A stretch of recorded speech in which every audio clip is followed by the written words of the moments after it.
alkışlıyoruz. Evet, kalabalık bir grup geliyor. Evet, onları görüyorum. Bizi Karadeniz'e götürebilirler. Sizleri tanıyabilir miyiz? Evet, biz güzel Karadeniz'in sıcakkanlı insanları yok. Bu benim arkadaşım Şahsen Anlıyor.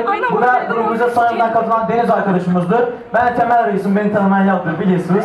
Ondan sonra bir de benim kardeşim Dursun vardı. Bugün rahatsızlandı, gelemedi garibim.